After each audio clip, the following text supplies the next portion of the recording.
Medical मस्ती में। दोस्तों आज हम जो बात करने वाले हैं एच पाइलोरी बैक्टीरिया और दूसरे नाम में हेलिकोबैक्टर बैक्टीरिया क्या होता है। ये डाइजेस्टिव सिस्टम में होने वाले बहुत ही बड़ी बीमारी लोग इसे मानते हैं। तो इसके बारे में क्या क्या सच्चाई है और आगे इनसे क्या क्या प्रॉब्लम आती है, इन सारे तथ्यों बात करेंगे और ये कैसे एक दूसरे के बीच में फैलता है और ये कहाँ कहाँ पाया जाता है और इससे होने वाले क्या क्या बड़ी बीमारी को संकेत करती है और इसमें क्या क्या सावधानी बरते और इससे क्या डायग्नोसिस है, क्या ट्रीटमेंट है, इन सारे तथ्यों पे बात करेंगे। इस करूंगा कि इस वीडियो को पूरा वॉच करें ताकि एच पाइलोरी बैक्टीरिया के बारे में जो भी जानकारी है मैं आप लोग के बीच में शेयर करूं। तो मैं चाहूंगा वीडियो को कंटिन्यू देखें ताकि आपको किसी प्रकार की समझने में असुविधा न हो। आइए जानते एच पाइलोरी बैक्टीरिया होता कहाँ है। सबसे पहले ये जानना चाहिए दोस्तों, एच पाइलोरी बैक्टीरिया जो होता है वो हमारे आंत जो होता है पेट में होता है, यानी कि स्टमच में होता है। दोस्तों ये देखा जाए तो लगभग हमारे वर्ल्ड के जितने लोग हैं उसमें 50% लोगों में होता है।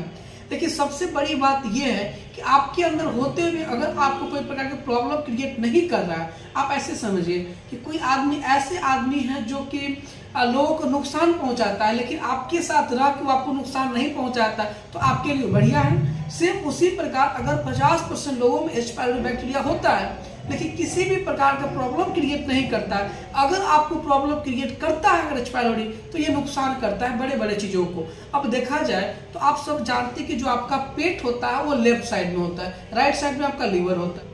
बैक्टीरिया आपको जब नुकसान करना शुरू करता है तो आपको कहां से शुरू करता है। सबसे पहले आप जानिए स्मॉल इंटेस्टाइन के सबसे पहला पार्ट के जिसका नाम हम ड्यूडेनम के नाम से जानते हैं, जो आपका एब्डोमेन यानी कि जो आपका स्टोमच है उसके ठीक नीचे होता है। स्मॉल सबसे पहला पार्ट, उसमें स्वेलिंग लाएगा। दोस्तों अब आपको बात समझना है कि जब उसमें स्वेलिंग लाएगा तो ये बैक्टीरिया नीचे की ओर आती है, तो नीचे के साथ साथ आपको ड्यूडेनाइटिस करेगा। अब आपकी एक बात समझ, जिस मेडिकल वर्ड के लास्ट में आइटिस लगाओ, क्या लगाओ, आइटिस, इसका मतलब होता है इन्फ्लामेशन या स्वेलिंग। कल के वो गैस्ट्राइटिस करेगा। गैस्ट्राइटिस जो हमारे खाने के जीआई ट्रैक है उसके बीच में क्या करेगा, इन्फ्लामेशन लाएगा। ये कल के जाके अत्यधिक मात्रा में गैस का फॉर्मेशन करेगा। दोस्तों H pylori bacteria rear case में देखा जाए तो रियर केस में ये गैस्ट्राइटिक कैंसर भी पैदा करने की क्षमता रखता है। लेकिन एक बात आप समझना चाहिए, थोड़ा देर पहले मैंने ये बात आपको बोला कि अगर एच पाइलोरी बैक्टीरिया को नुकसान नहीं कर रहा है तो आपको क्या क्या देखने को मिलेगा। नुकसान नहीं कर रहा है तो आपको एच पाइलोरी से कुछ लेना देना नहीं है, लेकिन अगर नुकसान करता है तो बड़े बड़े प्रॉब्लम में डाल देता है। दोस्तों आप जानते हैं कि खाने के लाइनिंग में क्या कर सकता है, उसमें फोड़ा कर सकता है, जिसके कारण आपके जो स्टूल है, स्टूल यानी कि जो, क्योंकि जब फोड़ा होगा तो स्वाभाविक से जो हमारे हर जगह पर ब्लड पाया जाता है और वहां से फोड़ा होगा तो वहां से ब्लड लॉस करेगा, जो हमारे स्टूल हमारे लेटिंग है उसका रंग काला कर देगा, उसमें कुछ मात्रा ब्लड के भी आना शुरू होता है। दोस्तों इसकी बात करें हम सिम्टम्स की तो क्या क्या सिम्टम्स आती है। दोस्तों सबसे पहले सिम्टम्स की बात करें तो ये आपको डिस्कम्फर्ट फील कराएगा, लेफ्ट साइड में दर्द शुरू होगा और पूरा ये पेट को दर्द बना के रखेगा। आपको ऐसा लगेगा कि पेट में कुछ प्रकार का पकड़ा।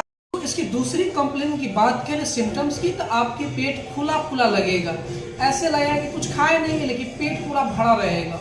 तीसरी इसकी बात करें तो बहुत ही कॉमन होता है और ऐसा बहुत बार मरीज कंप्लेन लेके भी आते हैं कि सर मैं एक रोटी खाता हूँ फिर भी पूरा पेट खुला हुआ रहता है, या जैसे खाना खाने के बाद तुरंत बाद उल्टी आना, वोमिटिंग करने ऐसा फील होना, ताकि आपको ये लगे आप एक रोटी खाते फिर भी ये होने लगता है, पूरा पेट में ऐसे लगता है कोई चीज पकड़ा हुआ है, जकड़ा हुआ है, इस टाइप से लगता है। दोस्तों मैंने इसलिए आपको बताया कि ये पेट से होने वाली रोग है और खाना जब माउथ से जो भी खाते हैं वो कहाँ जाता है, पेट में जाता है। इसके साथ साथ जो हमारे खाने की लाइनिंग है उसमें एच पाइलोरी बैक्टीरिया छाला करने की क्षमता रखता है। छाला बोले तो फोड़ा करने की संभावना होता है और यहाँ से वो ब्लड लीक करवाता है, जिससे हमारा क्या होता है, जो स्टूल होता है, जो हमारा लेटिंग की होता है उसको भी ब्लैक कर देता है। क्यों ब्लैक होता है, क्योंकि वहां से ब्लड का प्रभाव होता है, स्टूल में मिल जाता है। तो ये भी बताया है कि ये स्टमच में होने वाला है, लेकिन ये हमारे खाने की लाइन में उसमें इन्फ्लामेशन करेगा। अब दोस्तों जब इन्फ्लामेशन होगा तो स्वाभाविक सी चीज है वहां स्वेलिंग होगा। अब उस खाने की लाइन में जब स्वेलिंग होगा तो कोई भी एबनॉर्मल सेल्स क्या करेगा, वहां डेवलप करेगा। जब एबनॉर्मल सेल डेवलप करें जिसे हम लोग अपने मेडिकल वर्ड्स में मेटाप्लेजिया कहते हैं, और ये मेटाप्लेजिया क्या करता है, आगे जाके बड़े बीमारी के रूप में ले लेता है। अब बड़े बीमारी की बात करें तो ये अल्सर पैदा तो करता ही, साथ में गैस्ट्राइटिस कैंसर भी पैदा करने की संभावना रखता है। तो एच पायलोरी के कारण जो आपको कैंसर भी होने की संभावना होता है। आपने एच पायलोरी का टेस्ट करवाया और आपको पॉजिटिव पाया गया तो आप बड़ी चिंतित में होते हैं। दोस्तों मैंने पहले ही बताया हूँ कि ये लगभग 50% लोगों में होता है। अगर ये पॉजिटिव होने के बाद अगर किसी भी प्रकार का नुकसान नहीं कर रहा है तो ये कोई बड़ी प्रॉब्लम की ओर आपको नहीं ले जाएगा, तो आपको खामोखा इसके लिए चिंता में नहीं पड़ना होता है। दोस्तों फिर आपका एक क्वेश्चन होगा, क्या ये फैलने वाली बीमारी है? अगर आपका ये क्वेश्चन है क्या ये पीड़ित एक दूसरे के बीच में फैलता है, अगर मेरा सिर्फ ये क्वेश्चन है तो मैं आपको यहाँ पे यस कहूंगा, हाँ ये फैलता है। दोस्तों एच पायलोरी बैक्टीरिया कहाँ कहाँ होता है, ये सबसे बड़ा क्वेश्चन है। दोस्तों ये हमारे सलाइवा में होता है, यानी कि हमारा जो लार आता है लार में होता है। हम जो वोमिटिंग करते हैं उस वोमिटिंग में होता है, तो इससे एक दूसरे के फैलने के बीच में होता है। हमारे लिप्स में होता है। दोस्तों बहुत बार आता है कि आप एक बच्चे को खिला रहे हैं, जब आप बच्चा को खिलाते हैं तो आप क्या करते हैं, उसको लिप टू लिप किस करते हैं, तो ऐसे किसिंग में भी होने की संभावना होता है, क्योंकि ये हमारे लार में है तो हम किस करते हैं तो लार की कुछ मात्रा। तो ये हमारे आप जैसे कि मैंने बताया कि आपको कि ये किस करने से भी होता है। बच्चे का आपके पॉजिटिव है, आप एच पायलोरी बैक्टीरिया से पॉजिटिव है, आप किसी बच्चे के साथ आप किस टू किस करते हैं यानी कि लिप टू लिप किस करते हैं तो भी होने की संभावना है, चाहे ओल्ड एज चाहे जो भी एज है।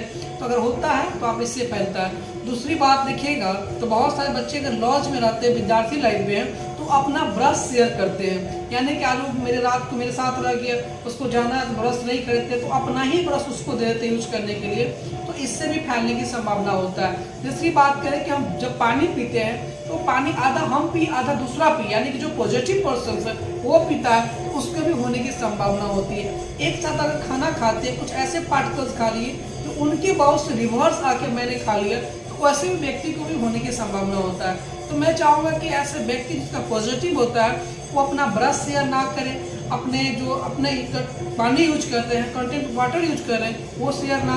बचने के लिए की बात करें तो आप जैसे मैं बताया आपको कि अपना ब्रश शेयर ना करें, लिप टू लिप किस ना करें, अपने जो अधूरा पानी पिया आधा आप पीते हैं दूसरे पिलाते ये ना करें, एक साथ खाना ना खाए तो ज़्यादा अच्छा है, क्योंकि एक दूसरे को कुछ पार्टिकल्स आता है तो आपके शरीर में चल जाता है तो इससे भी नुकसान करता है। दोस्तों बहुत बार ऐसा क्वेश्चन लोग पूछते हैं कि सर एच पायलोरी बैक्टीरिया होने के कारण क्या है। दोस्तों सच पूछा जाए तो एच पायलोरी बैक्टीरिया होने के एग्जैक्ट कारण किसी को पता ही नहीं होता है। मेडिकल साइंस अभी तक इसके बारे में नहीं रिसर्च किए। दोस्तों ऐसा होता है, मानते हैं कि एक कंटेंट वाटर पीते हैं, वह कंटेंट खाना खाते हैं, यानी कि कल के बनाया हुआ खाना खाते हैं, बहुत देर का रखा हुआ पानी पीते हैं। अभी देखिएगा जो विद्यार्थी लाइफ है वो एक टाइम खाना बना के 3 टाइम खाना खाते हैं, या 2 दिन के खाना को गर्म कर करके खाते हैं, तो इनसे भी होने की संभावना होती है, मगर एग्जैक्ट कारण पता नहीं है कि किसके कारण होता है।